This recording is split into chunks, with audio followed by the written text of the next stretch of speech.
ಈ ದಿನ ನಮ್ಮ ತಾಯ್ಲೂರು ಗ್ರಾಮದ ಕಾಶಿ ವಿಶ್ವೇಶ್ವರನಾಥ ಸ್ವಾಮಿ ರಥೋತ್ಸವ ಕಾರ್ಯಕ್ರಮ.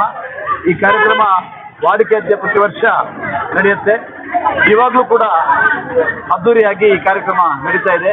ಇದಕ್ಕೆ ಪರೋಕ್ಷವಾಗಿ ಪ್ರತ್ಯಕ್ಷವಾಗಿ ಸಹಕರಿಸಿರ್ತಕ್ಕಂಥ ಎಲ್ಲ ಭಕ್ತಾದಿಗಳಿಗೂ ಒಂದು ಸುತ್ತ ಈ ತಾಯ್ಲೂರು ಗ್ರಾಮ ಏನು ಈ ದೇವರಿದ್ದಾರೆ ಕಾಶಿ ವಿಶ್ವೇಶ್ವರ ಸ್ವಾಮಿ, ಈ ದೇವರು ಈ ಗ್ರಾಮದ ಮತ್ತು ಸುತ್ತಮುತ್ತಲ ಗ್ರಾಮಗಳ ಕೃಪಾ ಕಟಾಕ್ಷಕ್ಕೆ ಒಳಗಾಗಿರುತ್ತಾರೆ.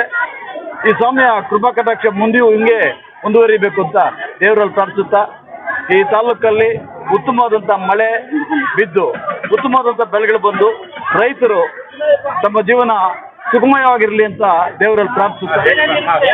ನಮ್ಮ ಜ್ಞಾಪಕ ಇಲ್ಲ, ಅದರ ಮೊದಲಿಂದ ಸುಮಾರು ನೂರಾರು ವರ್ಷಗಳಿಂದ ನಡೀತಾ ಇದೆ ಈ ಕಾರ್ಯಕ್ರಮ.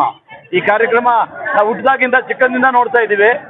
ನಾನು ಈ ತಾಯ್ಲೂರಿಗೆ ಒಂದು 5ನೇ ಕ್ಲಾಸಲ್ಲಿ ಇದ್ದಾಗ ನಮ್ಮ ಶ್ರೀರಾಮ್ ಅವರು ಇಲ್ಲ ಹೈಸ್ಕೂಲಲ್ಲಿ ಟೀಚರ್ ಆಗಿದ್ರು. ಅವ್ರಿಗೆ ಮಕ್ಕಳಿರಲಿಲ್ಲ. ಅವಾಗ ನನ್ನನ್ನು ಕರ್ಕೊಂಡ್ಬಂದು ಅವ್ರ ಮನೇಲಿ ಇಟ್ಕೊಂಡಿದ್ರು. ನಾನು ಮೊದಲ ಬಾರಿಗೆ ಒಬ್ಬ ಮುಸಲ್ಮಾನರ ಮನೇಲಿ ತಿಂದಿದ್ದು ಅಂತಂದರೆ ನಮ್ಮ ಕಲಿಮುಲ್ಲಾ ಮೇಸ್ಟ್ರು, ಅಂದರೆ ಅವರಿಬ್ಬರು ಭಾಳ ಅಣ್ಣತಮ್ಮರಾಗಿದ್ದರು.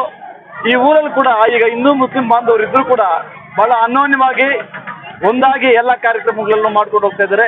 ಯಾವತ್ತೇ ಆಗಿರಲಿ ಅಹಿತಕರ ಘಟನೆಗಳು ಯಾವುದೂ ಸಂಭವಿಸಿರಲಿಲ್ಲ. ತಾಯ್ಲೂರಲ್ಲಿರ್ತಕ್ಕಂಥ ಜನ ಹಿಂದೂ ಆಗಿರ್ಬೋದು, ಮುಸ್ಲಿಂ ಆಗಿರ್ಬೋದು, ಎಲ್ಲರೂ ಶಾಂತಿ ಪ್ರಿಯರು. ಉತ್ತಮವಾದಂಥ ಕಾರ್ಯಕ್ರಮಗಳನ್ನು ಕರಗ ಆಗಿರ್ಬೋದು, ಆಮೇಲೆ ಈ ರಥೋತ್ಸವ ಆಗಿರ್ಬೋದು, ಉರುಸಾಗಿರ್ಬೋದು, ಇವೆಲ್ಲ ಕೂಡ ಅಚ್ಚುಕಟ್ಟಾಗಿ ನಡೆಸ್ಕೊಂಡು ಹೋಗ್ತಾ ಇದ್ದಾರೆ. ದೈವ ಭಕ್ತಿಗಳಲ್ಲಿ, ದೈವ ಕಾರ್ಯಗಳಲ್ಲಿ ಎಲ್ಲರೂ ತೊಡಗಿಸ್ಕೊಂಡು ಉತ್ತಮವಾದಂಥ ಕಾರ್ಯಕ್ರಮಗಳು ಮಾಡ್ತಾ ಇದ್ದಾರೆ. ಈ ತಾಯ್ಲೂರಿನ ಗ್ರಾಮಸ್ಥರಿಗೂ ಮತ್ತು ಸುತ್ತಮುತ್ತಲಿನ ಗ್ರಾಮಸ್ಥರಿಗೂ ಎಲ್ರಿಗೂ ಕೂಡ ದೇವರು ಒಳ್ಳೇದು ಮಾಡಲಿ ಅಂತ ಪ್ರಾರ್ಥನೆ ಮಾಡಿ ಸುಮಾರು ವರ್ಷಗಳಿಂದ ನಾವು ದೇವರ ರಥೋತ್ಸವ ದಿನದಂದು ಪ್ರಸಾದ ಕಾರ್ಯಕ್ರಮವನ್ನು ನೀಡುವ ಕಾರ್ಯಕ್ರಮವನ್ನು ಮಾಡ್ಕೊಂಡಿದ್ದೀವಿ. ಪ್ರತಿಯೊಂದು ಜೊತೆ ಈ ವರ್ಷ ಮಾಡ್ತಾ ಇದ್ದೆ. ಅದರಲ್ಲೇನು ವಿಶೇಷತೆ ಏನಿಲ್ಲ. ಇಲ್ಲಿ ಇವತ್ತು ನಾನು ಬದುಕಿರೋವರೆಗೂ ಕೂಡ ಈ ಕಾರ್ಯಕ್ರಮ ಮುಂದುವರಿಸ್ಕೊಂಡು ಹೋಗ್ತೀನಿ ಕೂಡ ಈ ಸಂದರ್ಭದಲ್ಲಿ ಹೇಳಕ್ಕೆ ಇಚ್ಛೆಪಡ್ತೀನಿ. ಏನಿವತ್ತು ಕಾಶಿ ವಿಶ್ವೇಶ್ವರ ಸ್ವಾಮಿ ದೇವಸ್ಥಾನದ ರಥೋತ್ಸವ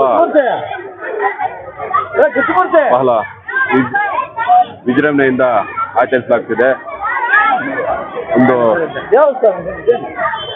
ಬಹಳ ಈ ಸುತ್ತಮುತ್ತಲಿನ 20-30 ಗ್ರಾಮಸ್ಥರು ಎಲ್ಲ ಪಾಲ್ಗೊಂಡಿದ್ದಾರೆ. ಎಲ್ರಿಗೂ ಭಗವಂತ ಅವ್ರಿಗೆ ಐಶ್ವರ್ಯ ಕೊಡಲಿ ಅಂದ್ಬಿಟ್ಟು ಈ ಮುಖಾಂತರ ಬೇಡ್ಕೊಳ್ತಾ ಇದ್ದೀನಿ. ಅದು ನಿನ್ನೆನೇ ರಾತ್ರಿ ಕೂಡ ರಥೋತ್ಸವ ಇರೋದ್ರಿಂದ ದೇವರ ಇಚ್ಛೆನೇನೋ ಮಳೆನೂ ಸ್ವಲ್ಪ ಬಿದ್ದಿದೆ. ಇನ್ನೂ ಈ ಸುತ್ತಮುತ್ತಲ ಅಲ್ಲಿಗೆ ಈ ತಾಲೂಕಿಗೆ ಒಳ್ಳೆ ಮಳೆ ಬೆಳೆ ಆಗಿ ಎಲ್ಲ ರೈತರು ಸಮೃದ್ಧಿಯಿಂದ ಇರಲಿ ಅಂದ್ಬಿಟ್ಟು ಭಗವಂತ ಕೋರ್ಕೊಳ್ತಾ ಇದ್ದೀನಿ. ಅದೇ ರೀತಿ ನಮ್ಮ ನೀಲಕಂಠ ಅವ್ರ ಕುಟುಂಬದವರಿಂದ ಅನ್ನ ಸಂತರ್ಪಣೆ ಪ್ರಸಾದ ವಿನಿಯೋಗ ಆಚರಣೆ ಮಾಡ್ಕೊಂಡು ಬರ್ತಾ ಇದ್ದಾರೆ. ಅವ್ರ ಕುಟುಂಬಕ್ಕೂ ಒಳ್ಳೆ ದೇವರು ಆರೋಗ್ಯ ಐಶ್ವರ್ಯವನ್ನು ಕೊಟ್ಟು ಆ ದೇವರು ಕಾಪಾಡಲಿ ಅಂದ್ಬಿಟ್ಟು ಆ ಕಾಶಿ ವಿಶ್ವೇಶ್ವರ ಸ್ವಾಮಿಯಲ್ಲಿ ಬೇಡ್ಕೊಳ್ತಾ ಇದ್ದೀನಿ. ಗ್ರಾಮದಲ್ಲಿ ಇದು ಮಾಮೂಲಿ ಎಂದಿನಂತೆ ನಡೀತಾ ಇದೆ ಕಾರ್ಯಕ್ರಮಗಳು. ಈ ಕಾರ್ಯಕ್ರಮಕ್ಕೆ ಮುಖ್ಯವಾಗಿ ನಮ್ಮ ಅತಿಥಿಯಾಗಿ ನಮ್ಮ ನೀಲಕಂಠೇಗೌಡರು, ರಾಜಣ್ಣವರು, ಪ್ರಕಾಶಪ್ಪ ಅವರು, ಈ ಕಡೆ ರಮೇಶ್ ಅವರು, ಈ ಕಡೆ ಭಾಸ್ಕರ್ ಅವರು, ಈ ಕಡೆ ಈ ಸುತ್ತಮುತ್ತ ಗ್ರಾಮಸ್ಥರೆಲ್ಲ ಬಂದಿದ್ದಾರೆ. ಅವ್ರಿಗೆಲ್ಲರೂ ಧನ್ಯವಾದಗಳು. ಹಾಗೂ ಇಲ್ಲಿ ಎಂದಿನಂತೆ ಮಾಮೂಲಿಯಾಗಿ ಪ್ರಸಾದ ವಿನಿಯೋಗ ನಮ್ಮ ನೀಲಕಂಠೇಗೌಡರಿಂದ ನಡೀತಾ ಇದೆ. ಮತ್ತು ಆ ಕಡೆ ಡೈರಿಯಿಂದ ನಡೀತಾ ಇದೆ. ಮತ್ತು ಇವರು ಹಸುಗಳು ವ್ಯಾಪಾರಸ್ಥರು ಅವರಿಂದ ನಡೀತಾ ಇದೆ. ಎಂದಿನಂತೆ ಮಾಮೂಲಿಯಾಗಿ ನಡೀತಾ ಇದೆ ಈ ಕಾರ್ಯಕ್ರಮಕ್ಕೆ ಈ ಸುತ್ತಮುತ್ತಲ ಗ್ರಾಮಸ್ಥರು ಬಂದಿರ್ತಾರೆ. ಅವ್ರಿಗೆಲ್ಲರಿಗೂ ವಂದನೆಗಳು. ಹಾಗೂ ಈ ಕಾರ್ಯಕ್ರಮ ಹಿಂಗೆ ಮುಂದುವರ್ಸ್ಕೊಂಡು ಹೋಗ್ತಾ ಇರ್ತದೆ.